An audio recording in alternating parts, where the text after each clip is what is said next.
Жаңғақтан дәрі жасаңыз. Грек жаңғағының емдік қасиетін көпшілігіміз біле бермейміз. Мысалы, сусамырмен науқастанған адам жаңғақтың дәнін кептіріп, ұнтақтап, оның бір қасығын жарты литр суға салып, 1-2 минут қайнатып, бір күн тұндырып, күніне 30 граммнан 3 рет үзіліссіз 2-3 ай ішсе, ауруынан айығып кетеді. Сіздермен дертке дау арнасы. Достар, видеоны соңына дейін қарауларыңызды сұраймыз.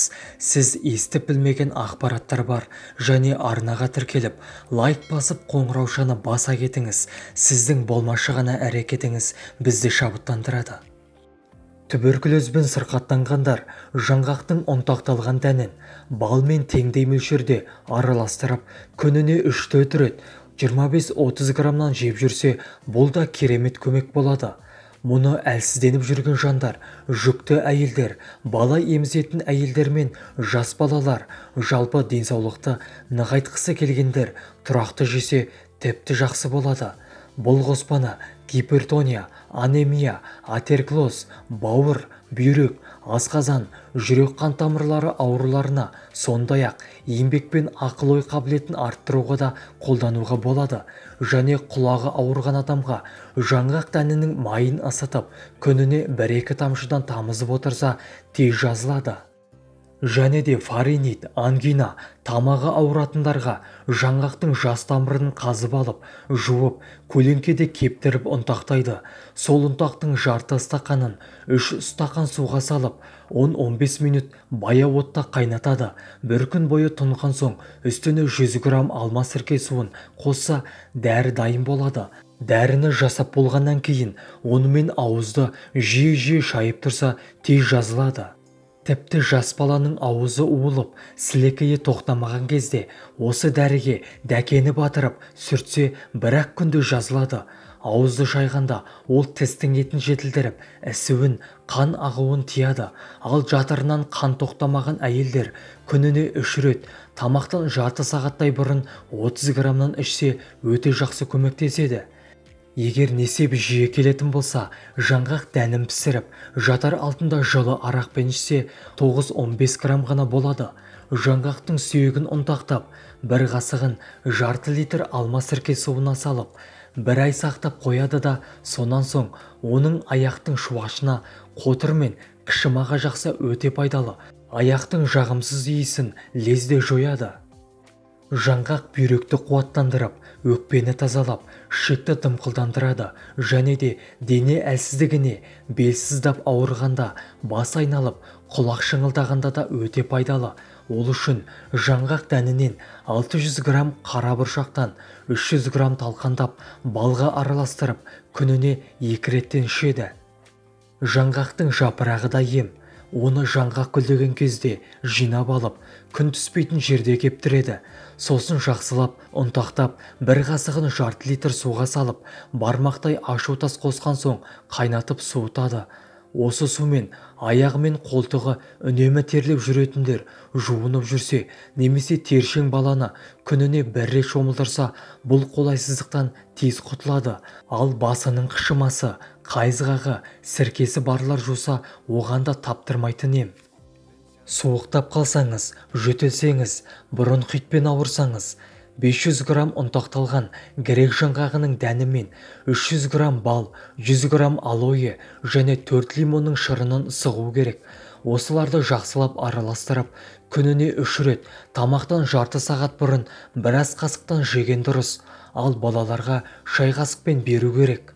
Бауыры, көк бауыры және циррозбен ауыратындар жаңғақтың дәнін ұнтақтап, оның 10 граммын жарты литр араққа салып, қараңғы жерде 1 ай бойы сақтап, сүзіп, күніне 3 рет тамақтан 1 сағат бұрын үздіксіз 2 ай ішсе, тез сауығып кетеді.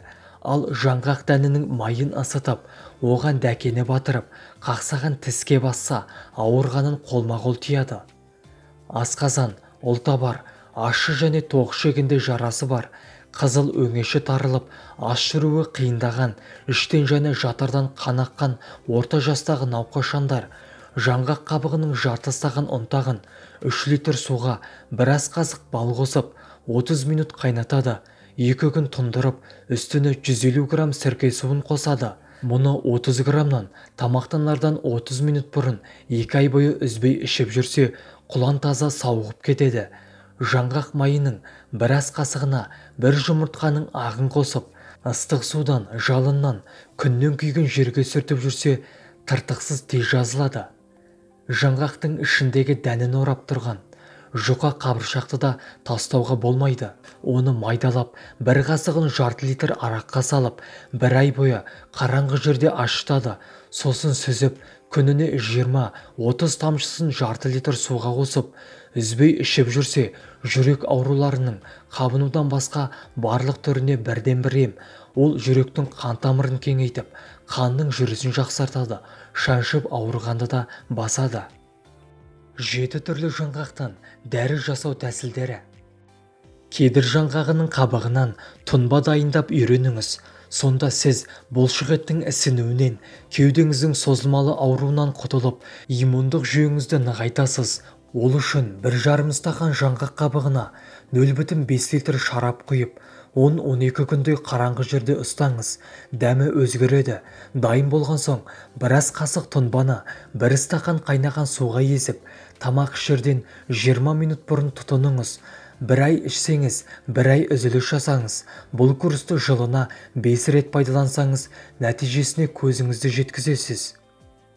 Грек жаңғағының күшімен қант диабетін емдеуге болады. Ол үшін бөтелке алып, оның 1-ден 3 бөлігін грек жаңғағымен толтырып, үстіне су құйыңыз. Шамамен 2 аптадай ұстап, сүзгіден өткізіп, күніне 3 рет 1 ас қасықтан тамаққа 15 минут қалғанда ішіп отырыңыз. Бұл тұнба қалқанша безінің қабынуы мен сүйектеріңіздің сырқырап ауырған кезде өте жақсы көмектеседі. Асқазан жарасы мен 12 ішекті емдеңіз. 1 уыс жер жаңғақты алып, кофе ұнтақтағышқа салып ұнтақтап, қайнаған сумен араластырыңыз. Езбені күніне 2-3 рет 2-3 ас қасықтан тамақ ішерден 20 минут бұрын тұтыныңыз. Холестерин мөлшерін азайтып, ми қызметін жақсартасыз. Күніне 1 уыс миндал жесеңіз жеткілікті. Басыңыз ауырғанда, жүкеңіз тозып, ұйқысыздыққа ұшырағанда күніне 50 грамм миндал жаңғағын жеңіз. Асқазаныңыз, тоқ ішегіңіз қабынып ауырған кезде пістені үккіштен өткізіп, күніне 3 рет тамақ ішер алдында 1 шай қасықтан тұтыныңыз. Бұл жаңғақ түрі халық емінде де көп қолданылады. Оны көбіне астма, бронх қабынуы, қант диабеті секілді ауруларға қарсы пайдаланады. Кешью жаңғағының күніне 2-3 рет жеп тұрсаңыз да жеткілікті. Сонымен қатар жүрек қан тамыры ауруларына өте пайдалы.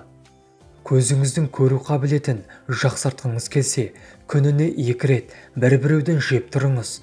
Тамақтанып жатқан кезде жей беруге болады. 2 апта тұтынып, 10 күн үзіліс жасап, кейін қайтадан бастасаңыз.